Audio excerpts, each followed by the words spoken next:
Olá, meu querido estudante, aqui quem vos fala é o professor Marcelo Ferna e temos mais uma novidade aqui no canal, a estreia aqui da série Ciências na Vidraça, ok? Serão aulas curtinhas de temas tanto do ensino médio quanto do ensino superior, ok? Então, venha para cá prestigiar as séries que estão sendo inauguradas aqui. E se você ainda não é inscrito no canal, inscreva-se, marque o sininho das notificações e curta o vídeo se gostar. Deixe seus comentários, logicamente, no final, dúvidas e sugestões, que serei muito grato. Então, vamos lá. A nossa primeira aula aí da Ciências na Vidraça. Então, tchau, tchau.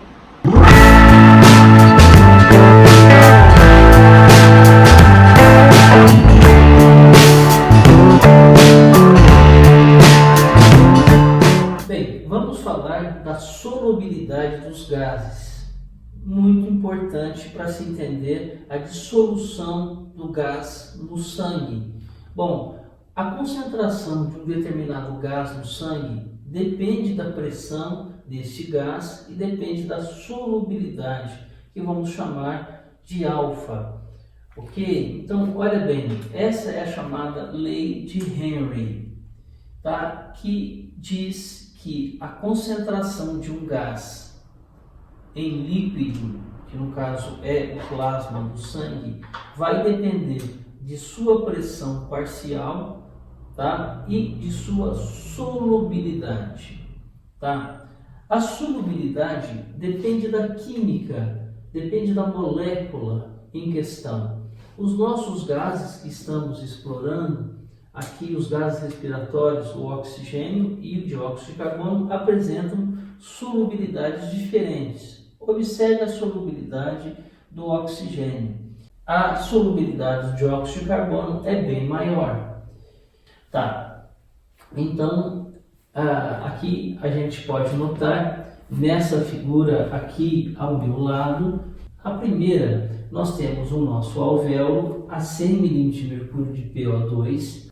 O plasma é como se fosse retirado as hemácias do plasma, e a gente pode ver o equilíbrio tá acontecendo, a difusão acontecendo, equilibrando 100 com 100. Porém, quando olhamos o conteúdo de oxigênio do plasma, temos apenas 3 ml, tá, de oxigênio, tá, por litro de sangue. Muito bem, não temos os eritrócitos nessa situação. Agora vamos mudar a situação. Agora temos os eritrócitos, colocando lá os eritrócitos que tem a hemoglobina, aquela molécula fundamental para o transporte de oxigênio, e vamos analisar novamente a situação. Qual é a situação agora? Temos o conteúdo de plasma é o mesmo, 3 ml, tá, por litro de sangue, e o conteúdo de oxigênio dos eritrócitos é muito maior. Temos lá 197 ml de oxigênio por litro de sangue. Então, nós tivemos aí uma quantidade bem maior, né? A capacidade total do sangue agora subiu para 200 ml de oxigênio por litro de sangue. Não é só o fato de ter a célula eritrócito, é ter a hemoglobina que está no interior do eritrócito. A capacidade de transporte de oxigênio aumenta bastante. Podemos notar na terceira situação, agora na figura, que a PO2 se reduz, isso reduz a capacidade de transporte de oxigênio. Dentro dos eritrócitos vamos encontrar a hemoglobina.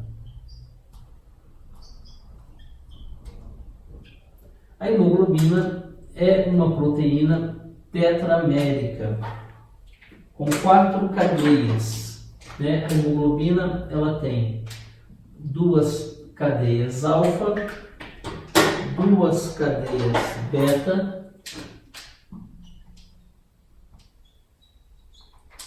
e essas cadeias estão interligadas. Então, essa é a nossa hemoglobina. Cada cadeia apresenta um átomo de ferro, o chamado anel porfirínico, e o ferro vai se ligar ao oxigênio. Então, cada molécula de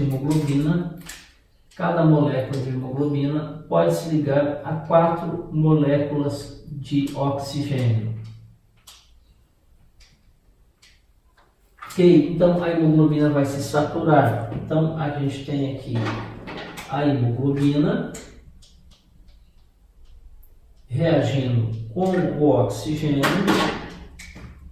4 moléculas de oxigênio, e aqui teremos então a oxihemoglobina. Tá. Vamos entender como a hemoglobina se carrega. A hemoglobina vai apresentar uma afinidade diferencial pelo oxigênio. Uma afinidade. A hemoglobina apresenta uma afinidade pelo oxigênio variável. E aqui a gente pode, nesse gráfico, entender essa afinidade variável. Essa afinidade da hemoglobina, tá, pelo oxigênio vai depender da pressão parcial de oxigênio. Então, sabemos que lá nos pulmões, nos alvéolos, nós temos 100 milímetros de mercúrio de oxigênio ao nível do mar. Isso vai fazer com que a hemoglobina tenha uma máxima afinidade pelo oxigênio.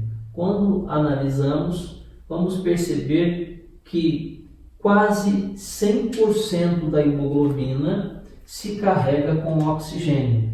Essa hemoglobina carregada com oxigênio será chamada de oxihemoglobina. É a oxihemoglobina. Logicamente que esse processo ele é reversível, ele pode voltar, tá, a liberar o oxigênio. Isso vai depender da afinidade da hemoglobina. Então, aqui nós temos os alvéolos. Nós estamos aqui, nós temos essa pressão, é a pressão dos alvéolos.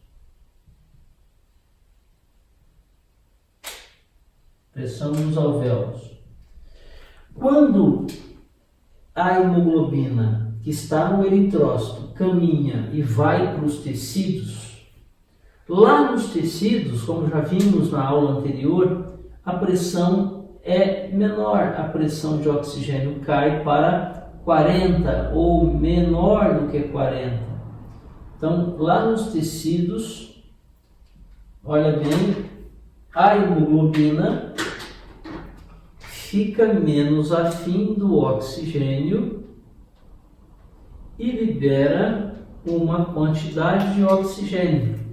Toda essa quantidade aqui de oxigênio vai ser liberada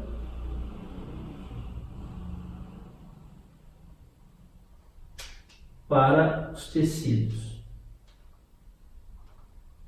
Tá? Nos tecidos, PO2 de 40, a hemoglobina fica menos afim, descarrega uma porcentagem mais ou menos, quase 30%, um pouco menos, porque não é 100% aqui. E depois, quando volta para os pulmões, volta a se carregar. Então, dos tecidos para os pulmões, carrega. Dos pulmões para os tecidos, descarrega. Observe que eu tenho ainda uma hemoglobina com 70% ligada ao oxigênio. Então, olha bem, o sangue venoso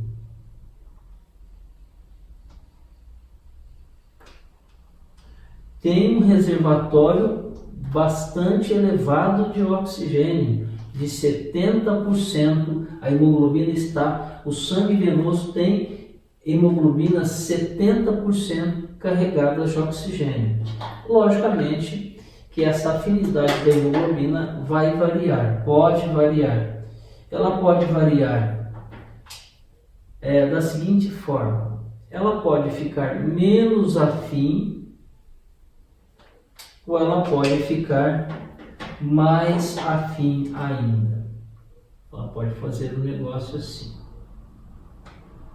Tá? Então, a afinidade da hemoglobina vai variar de acordo com algumas situações. Então, se ela se desloca para a direita, vai se reduzir a afinidade da hemoglobina. Olha bem, daqui nós caímos aqui. Então, aqui eu tenho uma redução da afinidade.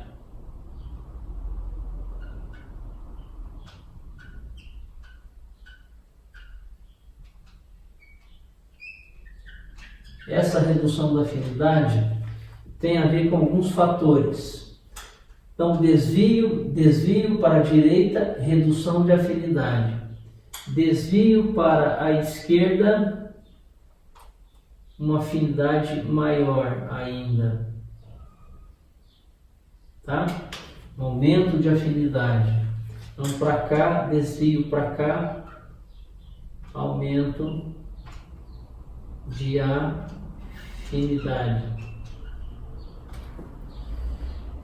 Que fatores vão interferir na afinidade da hemoglobina?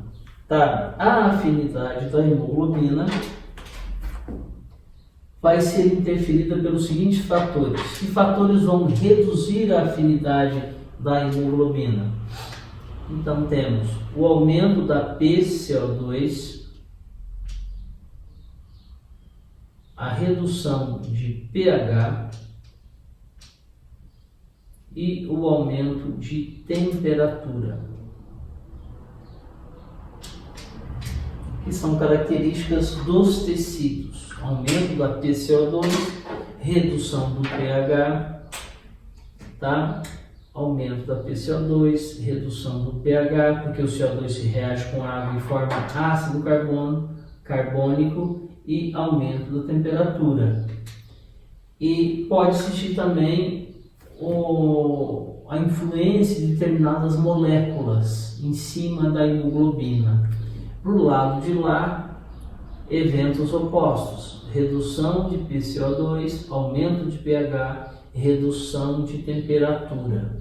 Tá? Deste lado de cá, o aumento de afinidade tem a ver com redução da PCO2, aumento do pH e redução da temperatura. Ok? Então, temos aqui uma visão geral do transporte sanguíneo de gases.